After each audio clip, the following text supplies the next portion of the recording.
Guys, Dhrubajyoti ভাই এখন বাংলায়, বিশ্বাস করা যায়? আজকে বাংলায় তিনি প্রথম যে ভিডিওটা বানাইছে সেইটাতে আজকে রিয়াকশন দেবো আমি। এতদিন হিন্দিতে দেখে দেখে অনেক ভালো বুঝতে পারতাম না, হিন্দি বুঝি তাও তো বাংলা আমার নিজের মুখের ভাষা বলো, এটা তো আমি বেশি ভালো বুঝতে পারবো, রাইট? তো আজকে আমি তার বাংলায় প্রথম শুনেছি 5টা ভাষায় তিনি হচ্ছে তার কন্টেন্ট তৈরি করবেন এখন থেকে, ইংলিশ, হিন্দি, তামিল, তেলেগু, বাংলা। তো আমি তো অনেক এক্সাইটেড, এখন ভালো হলো বলো তার ভিডিওতে রিয়াকশন দিতে পারছি সরাসরি বাংলায়। তো চলো, অনেক এক্সাইটেড। অ্যান্ড গাইজ, আর original video link in description, যাও সাবস্ক্রাইব করো তার বাঙালি ইউটিউব চ্যানেলটা। তো লেটস গো, অ্যান্ড আমার চ্যানেলটা একটু সাবস্ক্রাইব করে দিও। তো লেটস গো, দেখি কি বলে দাদা। নমস্কার বন্ধুরা, এখন কি আমাদের দেশকেও একা চালিয়ে নিয়ে যাচ্ছে? ভাই অনেক স্মার্ট ভয়েস, ওয়াও নাইস। এতদিন হিন্দি শুনে শুনে আহা রে, প্রথমবার বাংলা। নমস্কার বন্ধুরা, এখন কি আমাদের দেশকেও একা চালিয়ে নিয়ে যাচ্ছে? 1 মাস আগে যখন আমি আপনাদের এই প্রশ্নটা করেছিলাম, তখন এই দেখছি স্বাভাবিকভাবেই ভিডিওটা। অনেকেই চমকে উঠেছিল। কিন্তু সেই সমস্ত মানুষ যারা মন থেকে তাদের দেশকে ভালোবাসে, তাদের কাছে এই প্রশ্নটা গুরুত্বপূর্ণ। কারো কারো মনে হয়তো এটা প্রশ্ন এসেছিল যে এটা হচ্ছে না আদৌ। কিন্তু গত 1 মাসে যা যা ঘটেছে এই দেশে, সেটা দেখে আপনার চোখ তো খুলে যাওয়াই উচিত, না? দিল্লির প্রধানমন্ত্রী অরবিন্দ কেজরিওয়ালকে মানি ট্রেল ছাড়া, কোনো কনভিকশন ছাড়া গ্রেপ্তার করে নিল। কেন? 3জন ইলেকশন কমিশনারের মধ্যে 2জনকে শুধু প্রধানমন্ত্রী নরেন্দ্র মোদী তার ইচ্ছেতে অ্যাপয়েন্ট করলেন। এই মুহূর্তের সবচেয়ে বড় স্ক্যাম ইলেকটোরাল বন্ড, যেটা টিভির পর্দা থেকে আর খবরের কাগজের পাতা থেকে সরিয়ে দেওয়া হলো। এমনকি দেশের সবচেয়ে বড় অপোজিশন maybe পার্টি কংগ্রেস বলছে anti-Modi। তাদের সবার ব্যাংক অ্যাকাউন্ট ফ্রিজ করা হয়েছে, তাই তারা ক্যাম্পেইন করতে পারছে না। বহু বছরের পুরনো কেস নিয়ে ইনকাম ট্যাক্স ডিপার্টমেন্ট ঠিক ভোটের আগে আগে তাদের উপর 1700 কোটির ফাইন লাগিয়েছে। রিপোর্ট এটাও বলছে বাপরে। কমিউনিস্ট পার্টির উপরও 11 কোটির ফাইন লাগানো হয়েছে। দেশের সমস্ত জায়গায় যে কোনো অপোজিশন পার্টি তাদের ক্যান্ডিডেট ডিক্লেয়ারের সঙ্গে সঙ্গে ইডি আর আইডির নোটিশ চলে আসছে। আর কংগ্রেস তো এটাও বলছে যে তাদের পেড অ্যাডভার্টাইজমেন্ট খবরের কাগজে ছাপতে দেওয়া হচ্ছে না। এটাকে ছাপানোর জন্য আমরা নিচে আমাদের নাম দিলাম, পুরো ব্যাপারটা লিখলাম, চাঁদা দাও কাজ নাও, এসব চলছিল। এই বিজ্ঞাপনটাকে ছাপার জন্য মুখ্য যে আকবর ছিলেন তিনি বারণ করে দিয়েছেন। কেন? এটা কি হচ্ছে এই দেশে? মানে এইভাবেই কি আমাদের ইলেকশনটা হয়ে যাবে? তাহলে দেশের গণতন্ত্রকে বাঁচানোর জন্য আমরা এখন ঠিক কি করতে পারি? এই তুমি বলো। সমস্ত কিছুর জবাব আমি এই ভিডিওতে দেব। তবে আচ্ছা। এমন কিছু লোক যারা মনে করেন যে এই দেশের ডেমোক্রেসি এখনো সুরক্ষিত আছে বা যেটা চলছে সেটা ঠিক, তাহলে তাদের যে উত্তর সেটাও কিন্তু এই ভিডিওতে আমি দেব।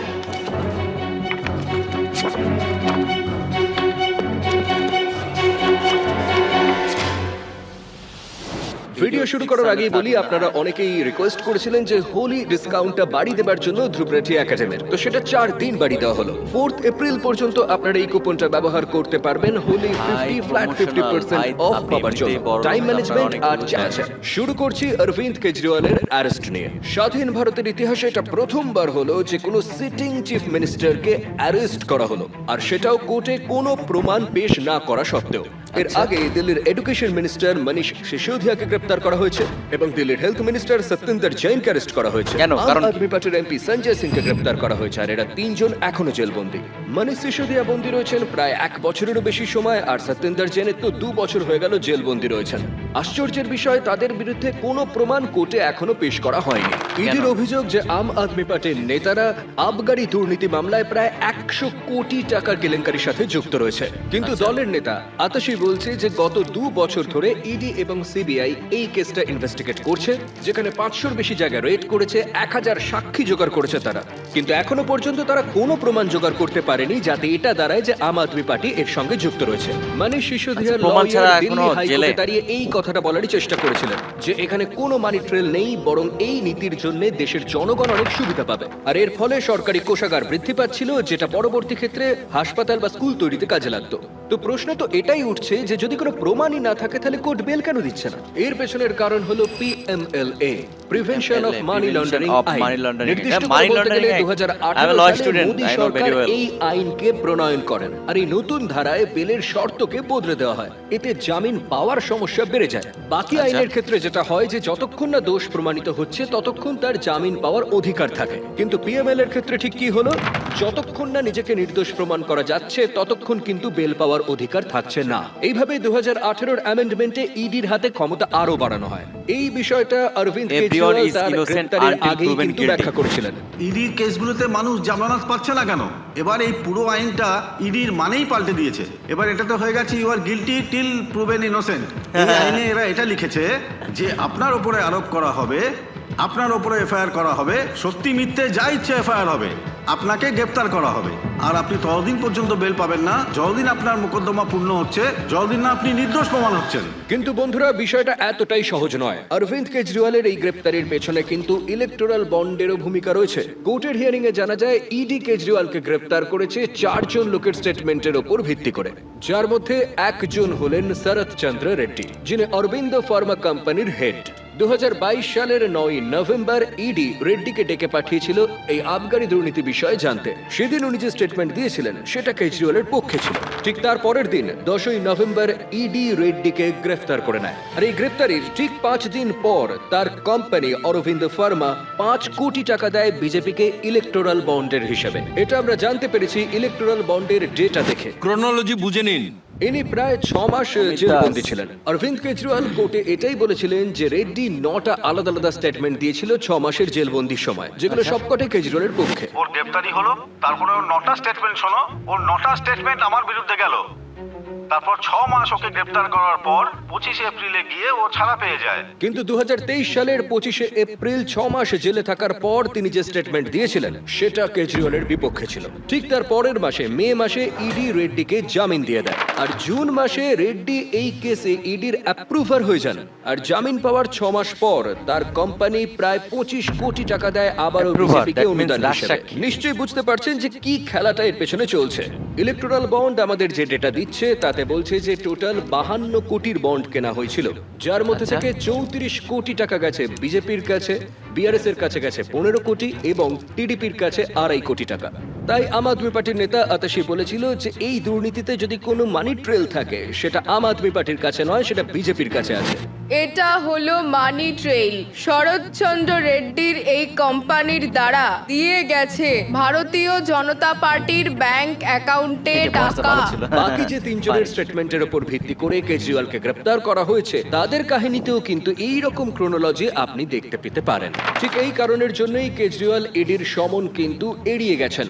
আর ইডির সমস্ত সমনকে বেআইনি বলেছেন তিনি। তার মতে ইডির একটাই উদ্দেশ্য ছিল যে কোনো ভাবে হোক তাকে গ্রেপ্তার করা, যাতে পার্টির ক্ষতি করা যায় এবং দিল্লি এবং পাঞ্জাবের সরকারকে ফেলে দেওয়া যায়। 8 মিনিটের একটা অডিও রেকর্ডিং অরবিন্দ কেজরিওয়াল কোর্টে পেশ করেছিলেন নিজের সপক্ষে, আর সেটা শুনতে চাইলে ডেসক্রিপশনে লিংক দেওয়া আছে। অরবিন্দ কেজরিওয়ালের গ্রেপ্তারের বিরুদ্ধে কংগ্রেস নেতা রাহুল গান্ধী এটাই বলেছিলেন, একনায়ক ভয় পেয়েছে তাই গণতন্ত্রকে মৃত করতে চাইছেন তিনি। নেতাদের ধমকানো হচ্ছে, টাকার জোরে সরকার বদলে ফেলা হচ্ছে, নেতাদেরকে জেলে পোড়া হচ্ছে, এটা সম্পূর্ণভাবে ম্যাচ ফিক্সিং করার চেষ্টা করা হচ্ছে। মিডিয়া সংক্রান্ত সমস্ত সংস্থার কন্ট্রোল, বিরোধী পার্টিকে ভেঙে দেওয়া, কোম্পানির থেকে অনুদান নেওয়া, প্রধান বিরোধী দলের অ্যাকাউন্ট ফ্রিজ করা, আর এবার তো নির্বাচনের আগে মুখ্যমন্ত্রীকে জেলবন্দি করে ফেলা। চেষ্টা করা হচ্ছে কংগ্রেস দলটাকেই শেষ করে দেবার, এবং এই চেষ্টা কিন্তু গত কয়েক মাস ধরে চলছে। গত বছর অগস্ট মাসে রাহুল গান্ধীর বিরুদ্ধে এক অদ্ভুত মানহানির মামলা নিয়ে আসা হয়েছিল, যাতে তাকে পার্লামেন্ট থেকে ডিসকোয়ালিফাই করার চেষ্টা হয়েছিল। এই কেস নিয়ে ডিটেল আমি এই ভিডিওতে কথা বলেছিলাম, যেখানে সুরট কোর্ট 2 বছরের সাজা শুনিয়েছিল।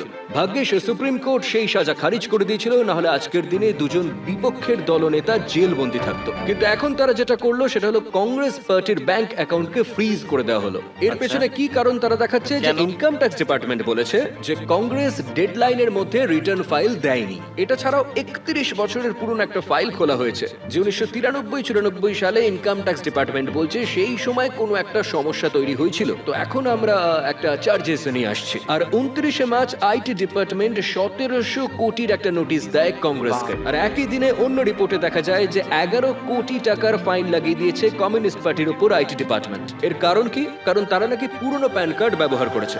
প্রত্যেকটা বিপক্ষ দলকে এইভাবে টার্গেট করা হচ্ছে। আপনারা এই টুইট মজা পাচ্ছি গাইস, সেই মজা। বাংলা তোদের হিন্দি গত 72 ঘন্টায় 11টা আলাদা আলাদা ইনকাম ট্যাক্সের নোটিশ পেয়েছেন, যার কিছু 7 বছরের পুরনো। তাহলে দেশে ফ্রি আর ফেয়ার ইলেকশন কি করে সম্ভব? সব দেখে তো এই সিনেমাটার কথা মনে পড়ছে। কোনটা? দ্য ডিক্টেটর নামের একটা কমেডি ফিল্ম আমি যেখানে দেখছি ফিকশনাল এটা। ডিক্টেটরের একটা স্যাটায়ার গল্প শোনানো হয়। দৌড়ের প্রতিযোগিতায় জেতবার জন্য এই ডিটেক্টর যা কিছু তাই করতে পারে। হ্যাঁ। আর আজ আমাদের দেশে যা কিছু হচ্ছে সেটা কিন্তু গোটা বিশ্বের কাছে পৌঁছে যাচ্ছে বন্ধু। প্রথমে জার্মানি তাদের বক্তব্য জানায়, তারপর আমেরিকা বক্তব্য জানায়, আর এবার তো ইউনাইটেড নেশনও বলতে শুরু করেছে। তারা চান যে ভারতের প্রত্যেক নাগরিক ফ্রি অ্যান্ড ফেয়ার অ্যাটমসফিয়ারে যাতে ভোট দিতে পারেন, গণতন্ত্রকে যেন রক্ষা করা হয়। সরকারের এই কৃতকর্মের জন্য কিন্তু দুনিয়ার কাছে ভারতের র্যাঙ্কিং কমছে। কিছু বিজেপির নেতা তো প্রকাশ্যেই বলে দিচ্ছেন যে তারা 400-র বেশি সিটে জিততে চান যাতে দেশের সংবিধানকে তারা বদলে দিতে পারেন। এই খবরটা দেখুন, 27শে মার্চ শিবসেনা তাদের নেতা অমল কীর্তিকারকে প্রার্থী হিসেবে ঘোষণা করে। এটা হয়েছিল সকাল 9টায়। তার ঠিক 1 ঘন্টা পর সকাল 10টায় ইডির নোটিশ পৌঁছে যায় তার কাছে। আমল কীর্তিকার বাবু যেই মুহূর্তে ওনার নাম ঘোষিত হয় ওনার ইডির সমন আসে যাতে চাপটা বজায় থাকে। এটা ভয় দেখানোর চেষ্টা। এনসিপি লিডার প্রফুল্ল প্যাটেলের কথা মনে আছে? একটা বড় সড় দুর্নীতির অভিযোগ বিজেপি তার বিরুদ্ধে নিয়ে এসেছিল। 8 মাস আগে তিনি নিজের দল Anti-BJP ভেঙে boss, বিজেপি বুঝতে পারছি। অ্যালায়েন্সে জয়েন করেছিলেন। আর মোদি এর বিরোধী ফলাফল কি boss। হলো? এতদিন তো- 29শে মার্চের এই এতদিন তো খবরটা জানি। দেখো। তো এবার যতগুলো প্রশ্ন হয়ে কেস গেল। সিবিআই এর বিরুদ্ধে চালাচ্ছিল সব বন্ধ হয়ে গেল। মোদি সরকার এটাই বলবে যে এখানে কোনো করাপশন ছিল না। এরকমই প্রচুর কেস রয়েছে, যেমন নবীন জিন্দালের কেসটাই দেখুন। ইনি কংগ্রেসের প্রার্থী ছিলেন আর এনার উপর কোলগেটের স্ক্যাম নিয়ে আসা হলো, কিন্তু 25শে মার্চ তিনি বিজেপিতে জয়েন করলেন আর তার সঙ্গে সঙ্গেই টিকিট পেয়ে গেলেন। এই সবকিছু দেখার পর কিছু নির্লজ্জ লোক রয়েছে যারা এখনো বলে যে ইনি নয় তো তাহলে কে? একবার দেখুন গোটা দেশে কি চলছে।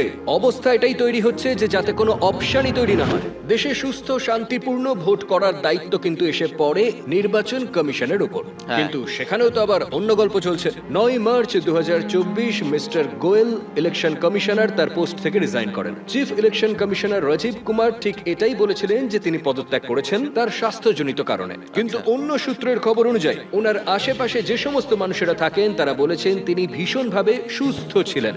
আসল কারণ হিসেবে তারা মনে করেন যে chief election commissioner Rajiv Kumar আর ইলেকশন কমিশনার অরুণ গোয়েলের মধ্যে মতবিরোধ ছিল। এটা ছাড়াও ইলেকশন কমিশনারের আরেকটা পদ ফাঁকা ছিল, কারণ 3 জন ইলেকশন কমিশনার হয়। অরুণ গোয়েলের রেজিগনেশনের পর 2টো পোস্ট ফাঁকা হয়ে যায়। 2 জন নতুন ইলেকশন কমিশনারকে কিভাবে অ্যাপয়েন্ট করা যাবে আর কেই বা করবে? আমি আগের ভিডিওতে আপনাদের বলেছিলাম যে মার্চ 2023-এ সুপ্রিম কোর্টের 5 বিচারকের বেঞ্চ এটাই নির্দেশ দিয়েছিলেন যে ইলেকশন কমিশনার নিযুক্ত হবে 3 জনের একটি কমিটি দ্বারা, prime minister, leader of opposition এবং চিফ জাস্টিস অফ ইন্ডিয়া। কিন্তু মোদি সরকার 3.5 মাস আগে একটা নতুন আইন নিয়ে আসেন এবং তারা বলেন যে ইলেকশন কমিশনারের অ্যাপয়েন্টমেন্টে চিফ জাস্টিস থাকবেন না। আমাদের সরকারের ইউনিয়ন মিনিস্টার, প্রাইম মিনিস্টার এবং লিডার অফ অপোজিশন থাকবেন।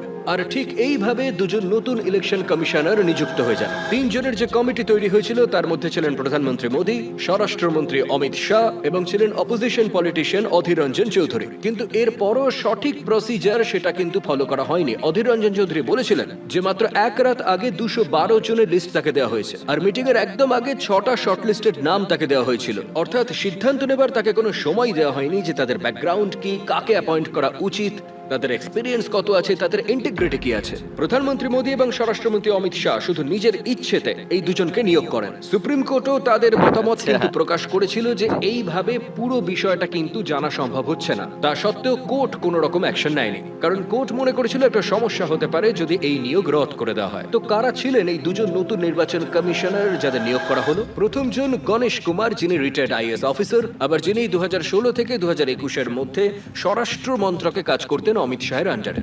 দ্বিতীয় জন হলেন আচ্ছা। সুখবীর সন্ধু, আরো একজন রিটায়ার্ড আইএএস অফিসার, যিনি 2014 থেকে 2023 পর্যন্ত প্রথমে মিনিস্ট্রি অফ হিউম্যান রিসোর্স ডেভেলপমেন্টে কাজ করতেন, তারপর এনএইচএআই এর চেয়ারপারসন ছিলেন এবং তারপর চিফ সেক্রেটারি অফ উত্তরাখণ্ড ছিলেন। তো এই ইলেকশন কমিশনারের থেকে কি আশা করা যায় যে একটা ফেয়ার ভোট হতে পারে এই লোকসভা নির্বাচনে? সেটা তো সময় বলবে। যদি আমাদের দেশে কোনো ইনস্টিটিউশন সঠিকভাবে কাজ না করে থাকে তাহলে সেটা আইনি ব্যবস্থার মধ্যে এসে পড়ে। কিন্তু দেশে কোর্টের মধ্যে যে ঘটনা ঘটছে সেটাও কি খুব আলাদা কিছু? 8ই মার্চ আমরা একটা অদ্ভুত জিনিস কিন্তু দেখতে পেয়েছি। কলকাতা হাইকোর্টের বিচারপতি অভিজিৎ গঙ্গোপাধ্যায় তার নিজের পদ থেকে ইস্তফা দিয়েছেন এবং কিছুদিনের মধ্যে কেন? আনুষ্ঠানিকভাবে বিজেপিতে জয়েন করেছেন। এবং উনি নিজেই স্বীকার করেছেন ইস্তফার আগেই তিনি বিজেপির সঙ্গে যোগাযোগ রেখেছিলেন এবং সম্প্রতি একটা ইন্টারভিউতে তিনি গান্ধী না গডসে কাকে নির্বাচন করবেন সেই বিষয়ে সংশয় প্রকাশ করেছেন। এইভাবে বিচারপতিরা যদি রাজনৈতিক দলের সঙ্গে যোগাযোগ রাখেন তাহলে বিচার ব্যবস্থার উপর আমরা নির্ভর করব কিভাবে? আপনিই বলুন। কোর্টের এই সিস্টেমে একটা কথা খুব প্রচলিত রয়েছে, bail is the rule, jail is the exception. এর Right, মানে right. কোনো ব্যক্তির জামিন পাওয়ার অধিকার আছে, কিন্তু আজকের দিনে ইন্ডিয়ার চিফ জাস্টিস এটাই বলছে যে ডিস্ট্রিক্ট কোর্টে জেল রুল হতে চলেছে। নিম্ন আদালতের বিচারপতিরা জামিন দিতে দ্বিধাগ্রস্ত। অ্যাডভোকেট দুষ্যন্ত দেবের কথা অনুযায়ী বিচারপতিদের উপর চাপ রয়েছে, ভয়ের বাতাবরণ চলছে, জাজেসরা তাদের ফ্যামিলির কথা ভাবছেন। তবে কেউ কেউ বলছে যে দেশের অবস্থা যদি এতই খারাপ হয় তাহলে এই ভিডিও আমি কি করে করছি?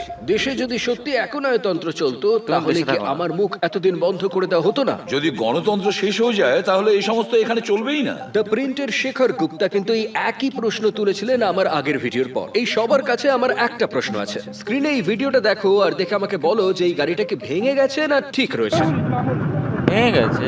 স্বাভাবিকভাবে যে কেউ দেখে এটা বলবে যে আরে ভাই গাড়িটা তো ভেঙে গেছে, কিন্তু শেখর গুপ্তা বলছে যে এই গাড়িটা চলছে, গাড়িতে ড্রাইভার আছে, তাহলে গাড়িটা একদম ঠিক আছে, অর্থাৎ গাড়িতে কোনো সমস্যা নেই। হ্যাঁ, এটা আমি বলতে পারি। Driver তো যে আছে। এখনো আমার মুখ বন্ধ করা হয়নি, চলুন তার আনন্দ করি আমরা। কিন্তু যার মুখ বন্ধ হয়েছে তার কি হবে এখন? ভূতে এই নিউজ চালাচ্ছে। হেডলাইনটা দেখুন, 6 জন লোক অ্যারেস্ট করা হয়েছে আর 100টা এফআইআর করা হয়েছে। তার কারণ শুধু এই যে কিছু লোক পোস্টার দিচ্ছিল মোদি হাটাও দেশ বাঁচাও। লেট পবন জয়সওয়ালের বিরুদ্ধে 4টি ধারায় কেস দেওয়া হয়েছিল, শুধু এই জন্য যে তিনি রিপোর্ট করেছিলেন যে মধ্যপ্রদেশে একটা স্কুলে মিড ডে মিলে শুধুমাত্র রুটির সঙ্গে নুন দেওয়া হচ্ছে। এটা খুব বড় একটা লজিক্যাল ফ্যালাসি, যাকে বলা হয় ফলস ডিলেমা। জিনিসকে জোর জবরদস্তি ব্ল্যাক এন্ড হোয়াইট তৈরি করে দেওয়া। একটা দেশে নয় গণতন্ত্র থাকবে নয় একনায়তন্ত্র থাকবে, এর মাঝে কিছু হতেই পারে না। আমি কিন্তু কখনোই বলিনি যে এই দেশে সম্পূর্ণরূপে একনায়তন্ত্র চলছে, শুধু বলেছি দেশ একনায়তন্ত্রতার দিকে যাচ্ছে এবং এখনো এটাই বলছি। গণতন্ত্র এবং একনায়তন্ত্র একটা বড় স্পেকট্রাম, একটা বড় স্কেল। গণতন্ত্র মাপার আলাদা আলাদা পদ্ধতি আছে, যেটা 0 থেকে 10 পর্যন্ত মার্কিং করে। আলাদা আলাদা টার্ম ব্যবহার করা হয়ে থাকে। যদি দেশে খুব ভালো করে গণতন্ত্র চলে তাহলে তাকে বলা হয় ফুললি ফাংশনাল লিবারাল ডেমোক্রেসি। তারপরে আসে ওয়ার্কিং ডেমোক্রেসি, আরো খারাপ হলে তাকে বলে ফ্লড ডেমোক্রেসি। তারপর আসে ডেফিশিয়েন্ট ডেমোক্রেসি, তারপরের অবস্থা ইলেকটোরাল অটোক্রেসি, এরপর হাইব্রিড রেজিম, আর সর্বশেষ অথরিটেরিয়ান রেজিম বা সম্পূর্ণ একনায়তন্ত্র। আমাদের কাছে গাড়ি নিয়ে এতটা চিন্তিত আমরা যে সেখানে একটু বেন্ট বা স্ক্র্যাচ হলেই আমরা কতটা চিন্তায় পড়ে যাই, মন খারাপ হয়। আর এখানে গণতন্ত্রের গাড়িকে এমন ভাবে ধাক্কা দেওয়া হয়েছে যে সাধারণ মানুষ এটাই ভাবছে কখনো যে এই গণতন্ত্রের গাড়ি আর কতদিন কিভাবে চলতে পারে। আপনি যদি সত্যিই দেশভক্ত হন তাহলে গণতন্ত্রের গাড়ির এই অবস্থা দেখে আপনি যদি গলা না তোলেন তাহলে কি আপনি সত্যিই দেশভক্ত? এই বছর ডেমোক্রেসি রিপোর্ট 2024 রিলিজ হয়েছে সুইডেনের ডেম ইনস্টিটিউট দ্বারা। আর জানেন সেখানে ইন্ডিয়াকে কোন ক্যাটাগরিতে রাখা হয়েছে? ইলেকটোরাল অটোক্রেসির আওতায় আনা হয়েছে। ফুল Guys, ডিক্টেটরশিপ guys, থেকে guys, মাত্র guys, 2 পা দূরে। guys. Guys I am very sorry, কারণ অনেক লং একটা ভিডিও, আমি পার্ট পার্ট করে আমি রিয়াকশন দেওয়ার চেষ্টা করব। তো যেটা বুঝলাম, আগেই জানি যে হচ্ছে ধ্রুবরাঠি হচ্ছে এন্ট্রি হচ্ছে এটার মানে কি বলে বিজেপির এন্ট্রি। তো যাই হোক, তিনি কথা যেগুলো বলছে কিছু কিছু যুক্তি নির্ভর ছিল, আর যুক্তি ছিল কিছুতে, আর কিছু কিছু মনে হয়েছে না ঠিক আছে, ইটস ওকে। বাট কতটা সত্য কতটা মিথ্যা এটার বিচার করার ক্ষমতা আমার নাই, যেহেতু আমি একজন বাংলাদেশি। তবে আমি বেশি এক্সাইটেড এই জন্য ছিলাম যে হচ্ছে ধ্রুবরাঠি দাদা প্রথম একটা ভিডিও বাংলায় করছে, এতদিন হিন্দিতে রিয়াকশান দিয়েছি, একটু বাংলায় না দিলে হয় ভাই? আমার চোখের সামনে আসছে, সেটা দেখে আমি অনেক এক্সাইটেড ছিলাম, তাই ভিডিওতে রিয়াকশান দিয়েছি, আর কোনো কারণ ছিল না। তোমার কেমন লাগছেন পার্সোনাল অপিনিয়ন তুমি দিতেই পারো। আর নমস্কার, আসসালামু আলাইকুম, আর নববুদ্ধে দেখা হচ্ছে নতুন কোনো ভিডিওতে। বস ভালো থাকো আর পরিবারের সাথে ভালো সময় স্পেন্ড করো। আমার সেকেন্ড ব্লগে যাও, একটু ঘুরে আসো, ভালো লাগবে। আর আমি যে কথা বলতেছি এই লাস্ট পর্যন্ত কে দেখছো, আমি দেখতে চাই কে দেখছো আমার ভিডিও লাস্ট পর্যন্ত। অবশ্যই কমেন্ট করে জানাও, তোমার পিন কমেন্ট করবো আর তোমার নাম আমি পরবর্তী ভিডিওতে মেনশন করবো মাস্ট, ঠিক আছে? সো লাভ ইউ বস, দেখা হচ্ছে নতুন কোনো ভিডিওতে।